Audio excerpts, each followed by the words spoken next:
on n'est pas indifférent au malheur humain. Et ça, je l'ai. Je suis fier vraiment d'avoir ce côté humanitaire. Et je crois que c'est la force d'Israël et la force des Israéliens. C'est ce que n'a pas le Hamas, c'est ce que les Arabes n'ont pas. C'est la façon de traiter la vie humaine.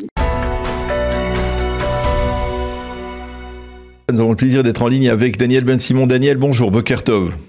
Bonjour Daniel. Merci d'être avec nous ce matin. Je rappelle que vous êtes ancien député travailliste, journaliste, éditorialiste. Et avec vous, je voudrais qu'on essaye d'abord de se focaliser sur trois points d'actualité, peut-être prendre après un petit peu de recul, comme on dit, un zoom out, pour essayer de mieux analyser la situation actuelle.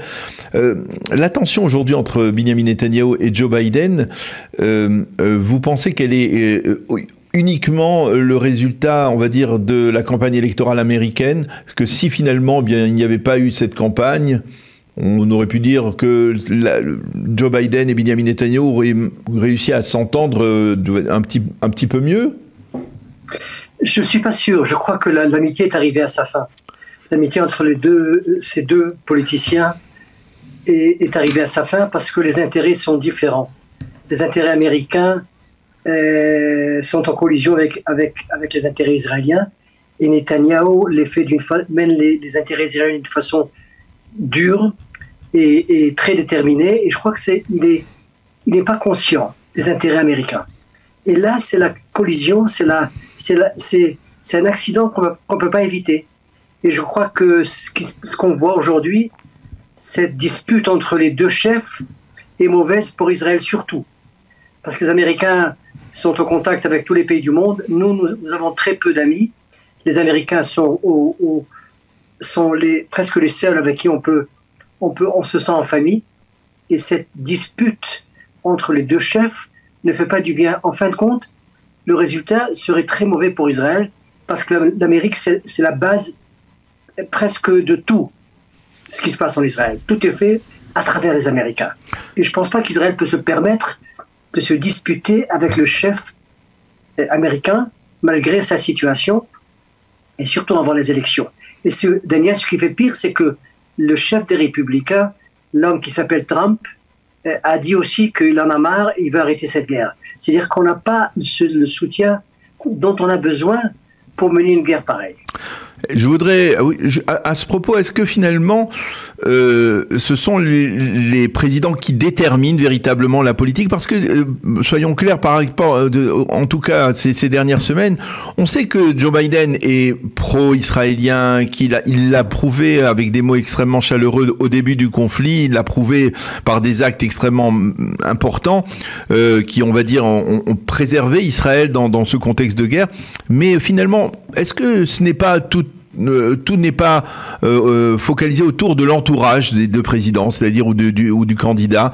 C'est-à-dire l'entourage de Joe Biden aujourd'hui lui dit même si tu aimes Israël, eh bien tu ne peux pas te permettre, on peut pas te permettre de prendre de risques. Si tu veux être réélu président des États-Unis, eh bien il faut aller faire des gestes en direction de l'électorat arabe, en direction de l'aile gauche du parti démocrate, tandis que du côté de Donald Trump, ce que l'on a vu pendant les 4 années où il était président, c'est un entourage qui était extrêmement favorable. Et même si Trump est un homme imprévisible et impulsif et problématique, il y a dans son entourage des gens qui sont des inconditionnels d'Israël. Finalement, est-ce que c'est pas comme ça que on doit voir la réalité politique et diplomatique entre les deux pays? Daniel, l'ennemi numéro 1 d'Israël aujourd'hui, c'est les écrans de télévision qui diffusent ces photos des milliers d'enfants, des milliers de bébés qui sont victimes de cette guerre. Et là, vous pouvez pas vous trouver une réponse à ça. C'est ça. Biden, quand il dit à Netanyahou, faites attention aux civils palestiniens, il parle des écrans américains, ce qu'on voit dans la télévision américaine, et ça n'arrête pas. Daniel, moi aussi, personnellement, en tant qu'Israélien, c'est des images très difficiles pour moi. Très, très, très, très difficiles pour moi de voir des bébés jetés et qu'ils ont la famine à Gaza. On a une guerre avec le Hamas, mais on n'a pas une guerre avec Gaza. Et là, ça porte un problème à tout celui qui a une conscience humaine. Il ne peut pas voir des images pareilles. J'ai des enfants, j'ai élevé des bébés. C'est pas, quand je vois des images pareilles, je tremble de colère. Je crois que les Américains, quand Biden parle de faites attention aux civils, c'est surtout les écrans de télévision américains qui amènent des images sans précédent. Ça, c'est une population palestinienne. Daniel trouvait une réponse sans parler des intérêts israéliens ou américains ou les gens qui inspirent Biden ou les gens qui inspirent Netanyahou. C'est une guerre, malheureusement. Elle tue le Hamas, mais elle touche aussi des milliers de bébés, d'enfants palestiniens. C'est pas notre mandat. C'est pas le mandat d'Israël d'éliminer toute une population d'enfants et de bébés. Il faut trouver le moyen de lutter le Hamas. Mais est-ce que finalement on n'est pas en train de jouer un peu naïvement le jeu d'un homme qui s'appelle Yihya Sinwar, qui est le roi du machiavélisme, qui, je vous le dis très, très clairement, il y a de cela 2 à 3 semaines, il a lui-même de son tunnel très clairement défini le cadre de son opération, à savoir que son objectif c'était pendant le Ramadan, avant le Ramadan, pendant le Ramadan, de montrer à l'opinion publique israélienne, à l'opinion publique internationale, la famine dans Gaza, alors que de la vie générale, enfin de la vie même des généraux israéliens, de ceux qui sont sur place, il n'y a pas de famine. C'est une mise en scène assez monstrueuse qui est orchestrée par le Hamas pour obtenir sensibiliser l'opinion publique internationale et pousser Israël à arrêter la guerre. Ils ont réussi à rentrer dans l'opinion publique internationale. Peut-être qu'il y a une manipulation, mais quand j'ai dit, Daniel, les images sont très fortes. Il faut trouver le moyen de calmer ces images, de calmer la tension. Avec cette tension, on ne veut pas gagner cette guerre. Cette guerre, c'est surtout des images. C'est surtout des idéologies qui ne sont pas à point avec la situation en Israël. Vous savez, on a une conscience. Nous, en Israël, on a une certaine conscience envers la vie humaine. On a vraiment cette façon de faire attention à tout, de ne pas vraiment toucher les gens, les civils. Et si vous trouvez une réponse à ça, malgré la manipulation de Yihya Sinwar, alors là, on est dans un autre coin, mais aujourd'hui, c'est les images qui touchent le monde partout. Et je suis vraiment affaibli par ces images parce que je ne peux pas, j'ai passé 20 ans, 25 ans, 30 ans au journalisme, j'ai tout vu, j'ai tout fait, mais contre des images pareilles, sur des enfants et des bébés qui ont faim, j'ai pas de réponse. Je vous avoue, moi, Daniel Ben Simon, je parle à Daniel Haïk, j'ai pas de réponse à ces images des enfants qui ont faim. Même si vous savez que le Hamas intercepte systématiquement tous les convois d'aide humanitaire, qu'il récupère les denrées alimentaires, qu'il les revend à des prix d'or à la population palestinienne, tout cela, c'est-à-dire, même malgré tout, vous avez une image comme cela, elle vous émeut ? Oui, parce que je suis un être humain, j'ai une conscience, j'ai un cœur, j'ai des faiblesses humaines, comme tous. On n'est pas indifférent au malheur humain. Et ça, je l'ai. Et je suis fier d'être vraiment, d'avoir ce côté humanitaire. Et je crois que c'est la force d'Israël et la force des Israéliens. C'est ce que n'a pas le Hamas, c'est ce que les Arabes n'ont pas. C'est la façon de traiter la vie humaine. C'est à la fois la force, bien entendu, Daniel, sur le plan moral et éthique, c'est la force d'Israël, mais dans la région, c'est considéré comme une forme de faiblesse. Écoutez, alors moi personnellement, j'ai des signes de faiblesse. Je veux gagner la conscience humaine, de faire la guerre au Hamas sans devenir un être humain qui a perdu toute sensibilité à la vie humaine. Je ne peux pas, Daniel, moi je vous parle, ça fait longtemps qu'on n'a pas parlé, mais c'est une guerre qui est très difficile pour la conscience humaine des Israéliens et des gens avec une certaine sensibilité. Je n'ai pas besoin de l'appui des religieux, des ultra-orthodoxes, des gens de l'extrême droite, des colons. Ils sont faits pour ça. Ils sont capables de mener une guerre sans conscience. Moi, je ne suis pas là-bas, Daniel, je regrette. c'est ma façon de faire non, les choses. Mais les soldats israéliens, cet aspect israélien. Les soldats israéliens, vous trouvez pas, Daniel, des soldats israéliens de la réserve ou des soldats qui ont combattu qui vous diront qu'ils ont délibérément ciblé des enfants ou des civils. Ils sont dans un contexte de guerre. Ils sont obligés de faire face à des situations, des dilemmes cornéliens, et ils essayent de faire, c'est-à-dire, est-ce qu'on n'est pas en train de tomber, nous, dans le piège que nous tendent des terroristes, tout simplement, et des terroristes qui ne sont pas des enfants de cœur, des gens qui ont massacré les habitants du pourtour de la bande de Gaza. Je sais, Daniel, c'est une situation impossible. Vous avez raison, surtout. Mais comment combattre ce mal? Comment trouver le moyen de frapper le Hamas et de garder ce côté, si vous voulez, humanitaire? C'est ça ma question. Je suis d'accord avec vous, surtout le massacre qu'ils ont commis dans ces kibbutzim est impensable, c'est sans précédent, c'est du jamais vu. Mais on a déclaré la guerre au Hamas, et c'est ça si vous voulez, le dilemme de cette guerre, c'est gagner cette guerre et d'une façon absolue et garder l'aspect humanitaire. Est-ce que vous avez une réponse à ça? Non, moi j'ai pas de réponse. J'essaye de poser des questions, mais j'entends des déclarations de gens qui viennent de votre camp, du camp de la paix, du camp de la gauche israélienne, des gens qui habitaient Reim ou qui ont été Reim, Be'eri, Nahal Oz, et qui ont été chassés et qui ont été massacrés ce jour-là, et qui disent aujourd'hui: il n'y a pas d'innocents à Gaza, tout le monde était complice. Il n'y a pas d'innocents à Gaza, tout le monde était complice. Ce sont des gens que nous avons aidés, qui nous ont planté un couteau dans le dos. C'est pas Smotrich ou Ben Gvir qui parlent, ce sont des gens de la gauche israélienne qui parlent. Je sais, Daniel, mais nous avons un problème avec la communauté internationale. Ce n'est pas les gens du kibbutz, ce n'est pas les gens de la droite israélienne, ce n'est pas les colons.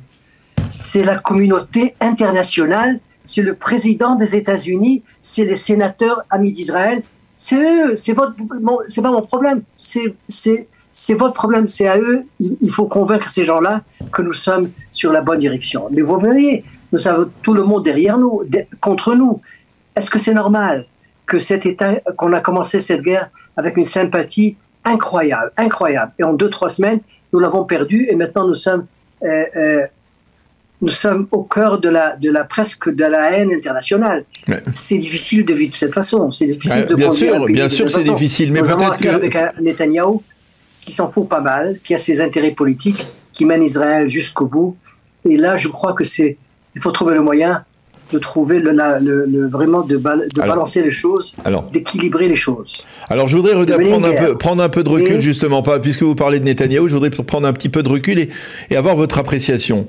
Est-il exact de dire que sur tous les dossiers politiques, la gauche israélienne et le centre se sont opposés de manière virulente à Binyamin Netanyahou, mais il y avait un seul sujet sur lequel la gauche israélienne pouvait adhérer au positionnement de Binyamin Netanyahou au cours des 10 dernières années, c'était justement Gaza, parce que Binyamin Netanyahou était considéré comme le contraire d'un va-t-en en guerre qu'il a toujours fait pour éviter des opérations militaires, et que moi je me souviens de gens de gauche qui disaient Netanyahou, par rapport à Gaza, c'est le Mevugar Achraï, c'est l'adulte responsable. Vous vous souvenez certainement de ce genre de terme. Pourquoi aujourd'hui, ces mêmes gens de la gauche aujourd'hui le traitent de coupable, comme on le voit sur les grandes affiches de Ayalon? Et Daniel, vous avez raison. Il avait une réticence naturelle, instinctive à la guerre. Et je ne sais pas, les généraux avaient dit qu'il avait peur. Il avait peur de la guerre. Il avait peur du sang, il avait peur de voir des choses terribles. Et aujourd'hui, c'est un autre Netanyahou qui correspond à ses intérêts politiques, d'après les experts. Et je ne peux pas vous dire, je ne peux pas rentrer dans la tête de Netanyahou, il est trop compliqué pour ça. Mmh. Mais pour vous dire que la guerre correspond aux intérêts de Netanyahou. Les Israéliens sont pour la guerre. Ils sont pour la guerre, c'est-à-dire qu'ils sont pour Netanyahou, et la gauche aussi. Et elle est avec Netanyahou sur la question de la guerre. Alors je dirais que je ne sais pas si c'est la réponse c'est faire la guerre au Hamas, ou vraiment trouver le moyen de garder cette popularité. grâce à la guerre, et il amène de sa façon. Il est très populaire. Je dois dire qu'au déclin de sa carrière politique, nous l'avons déjà fini il y a quelques mois quand on parlait de Netanyahou. Vous vous rappelez, Daniel? Oui. Et il a repris de l'élan, et il est maintenant au centre de cette activité, pas seulement israélienne, mais internationale. Il a tout un gouvernement d'union nationale, et cette coalition blindée de 64 religieux, ultra-orthodoxes, ultra-nationalistes, c'est une coalition qui n'a pas de précédent, c'est une coalition de guerre. Alors, et pour le moment, les Israéliens ne peuvent pas être contre la guerre, parce qu'ils ont aussi ce côté de venger ce qu'a fait le Hamas. Alors, une dernière question, il nous reste 1 minute, Daniel. Yair Golan, leader de la gauche israélienne recomposée entre Meretz et le Parti travailliste, c'est quelque chose qui vous semble réaliste et vous adhérez à ce genre de démarche? Daniel, c'est pas par hasard que le Parti travailliste va élire un général qui sera en tête du Parti travailliste. Ça correspond à la période, au sentiment des Israéliens. La loi des généraux est la loi qui dirige ce pays. C'est-à-dire que tant qu'il y a une guerre, vous n'avez pas besoin de quelqu'un comme un politicien quelconque qui dirige le Parti travailliste. On a besoin d'un général. Et ça correspond aux besoins et au sentiment général de la gauche israélienne. Daniel, le Parti travailliste, c'est les kibbutzim. Les kibbutzim sont au centre de cette guerre. Ils étaient les victimes. Et je crois que Yair Golan donne une certaine réponse qui correspond aux besoins et la volonté des Israéliens, même de gauche. Alors, il sera élu apparemment, et il essaiera de monter le Parti travailliste, qui est totalement par terre. Il est par terre, il n'est pas dans le jeu, et peut-être qu'un général. Oui. Et la réponse à ça. Oui, ça me fait penser à un épisode connu que vous connaissez certainement de l'histoire d'Israël de l'assassinat de Roy Rothberg à Nahal Oz, et de l'oraison funèbre d'un autre général, Moshe Dayan, chef d'état-major à l'époque, qui avait dit d'un côté, eh bien, on peut pas en vouloir aux Palestiniens de vouloir nous attaquer parce qu'on leur a pris de terre, mais d'un autre côté, il disait qu'il faudrait être fort et solide et armé et combattre avec détermination. C'est un peu le positionnement que doit prendre aujourd'hui le Parti travailliste, c'est ça? Exactement. C'est pas par hasard que Moshe Dayan a dit ce qu'il a dit. Et ça reste 60 ans après. Cette phrase, ce discours à Nahal Oz reste toujours d'actualité. Vraiment, absolument. Et pour vous dire que Israël, c'est un pays de dilemmes. Les dilemmes n'arrêtent pas. Tant qu'ils sont là, on peut vivre en paix. On l'a compris, on l'a bien compris. On a besoin de ces dilemmes. Merci beaucoup, Daniel Ben-Simon, d'avoir accepté de répondre à nos questions ce matin. Bonne journée et bonne continuation. À bientôt. Merci beaucoup. Au revoir.